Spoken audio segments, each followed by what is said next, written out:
Laidzes profesionālā vidusskola aicina pieteikties jauniešus Eiropas Savienības fondu finansētajās izglītības programmās. Pagaidām jauniešu aktivitāte ir vidēja, tomēr viņi interesējas par profesionālu mācību iespējām, ko var iegūt tepat Talsu novadā. Elīna ir Laidzes profesionālās vidusskolas absolvente. Viņas iegūtā profesija ir mazumtirdzniecības komercdarbinieks, taču pēc gada ilgas pauzes nolēma atgriezties šajā skolā, lai apgūtu pavāra profesiju Eiropas Savienības fonda finansētajā izglītības programmā. Elīna atzīst, ka pēc mācību beigām nevēlas strādāt ēdināšanas nozarē, taču atrašanās mācību vidē attīst arī citas prasmes, lai vēlāk sekmīgi atrastu darbu. Nevajag iedomāties, ka uzreiz varēs iet un strādāt tieši šajā profesijā. Bet šis ir lielisks pamats, piemēram, lai pēc tam turpinātu studijas augstskolā. Jo šeit visus tos pamats ļoti labi izskaidro, un kad ej uz augstskolu, tu jau saproti, ko tu īsti gribi, un tu arī saproti, par ko šī tēma arī grozās. Tu esi iepazīstināts jau daudz maz ar visu šajā viengadu laikā. Audzēkņi apgūst teorētiskas zināšanas un pēc tam turpina pilnveidot prasmes kvalifikācijas praksē dažādos uzņēmumos. Elvis, kurš pēc vidusskolas absolvēšanas izlēma iegūt pavāra iemaņas, uzskata, ka viena gada laikā apgūt profesiju ir vērtīga pieredze tiem jauniešiem, kuri nezina, ko iesākt. Pašlaik Elvis ir apguvis īsa termiņa praksi un atzīst, ka ir nepieciešams ilgāks laiks, lai potenciālais darba devējs piedāvātu turpināt strādāt. Šeit arī nav profesija jāapgūst 4 gadus, piemēram, ja jūs esat pabeiguši vidusskolu, tad pietiek ar gadu vai pusotru. Kā tu iekļausies darba tirgū pēc tam? Par to es tagad nevaru spriest, jo man pašam patiesībā bail par to ir domāt. Latvijā jau nav tās iespējas tādas, ticamāk jau, kad dabūšu braukt uz ārzemēm strādāt. Lai arī, ja pabeigsies Latvijā, tas ir, protams, neizslēdzami, bet, Tu esi interesējies?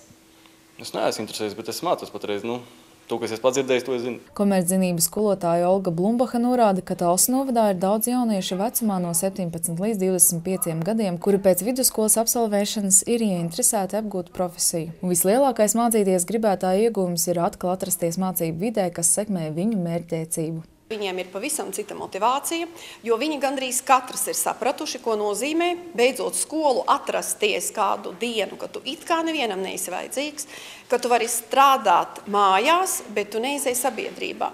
Un šeit šie bērni, manuprāt, pilnīgi atplaukst, jo viņiem ir kolektīvs, viņiem ir kopēja rūpe, viņiem ir kopēja tendence kaut ko sasniegt, un, protams, ka viņi ir izmantojuši šo iespēju, jo kāds jau var mājās sēdēt un galsties, man nav ko darīt, es nevienam neesmu vajadzīgs, bet šeit viņi ļoti uzskatām pierādi, ir ļoti aktīvi sabiedriski un zinoši. Priekšrocības ir ļoti lielas. Izaugsme arī ir ļoti liela, jo visur, kur tu tomēr ej arī kaut vienalga kāds darbs darīt, kaut vai tai pašā veikalā par pārdevēju strādāt, tu tomēr saproti jau visu, kā pareizi pārdot, kā apkalpot klientus. Tas ir ļoti liels pluss arī, piemēram, tāpatās arī ar kasaparātu, kā pareizi darboties. Tu jau izproti grāmatvedības lietas, tu vari arī plānot savu uzņēmumu. Izglītības programmu pasniedzēji atklāja, ka audzēkņi veiksmīgi atrod darbu izvēlētajā profesijas nozarē. Un skolotāja Sanita Zīmele uzskata, ka šādu izglītības programmu īstenošana ir veids, kā spēt atrast darba iespējas tepat Latvijā. Skatoties pēc kvalifikācijas praksēm, šobrīd ir praksē komerczinību Eiropas programmiņa. Viņi ļoti veiksmīgi visi ir atradušas prakses vietiņas, viņi tajās strādā, izmēģina šo profesiju, un cik es pat zinu, 2 meitenes pēc beigšanas jau tiek pieņemtas šajā darbā strādāt.